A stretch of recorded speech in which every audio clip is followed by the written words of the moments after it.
நடத்துக. கர்த்தருடைய சமூகத்துக்கு வரும் பொழுது தேவன் வச்சிருக்கிற ஒழுங்கு கிரமமும் இருக்கிறது. அதை மட்டும் ஏற்றுக்கொள். வாழுவ ஆசீர்வாதமா இருப்ப. 5 அப்ப 2 மீன் ஆசீர்வதிச்சு கொடுப்பார். கொஞ்சம் எண்ணெயை ஆசீர்வதிச்சு தருவார்.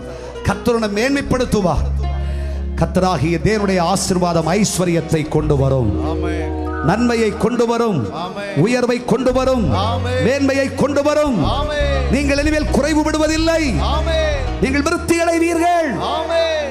வேதம் சொல்லுகிறது, அவர் நம்முடைய ஒழுங்கற்றவைகளுக்காக, அக்கிரமங்களுக்காக ஹல்லேலூயா அவர் நொறுக்கப்பட்டார்.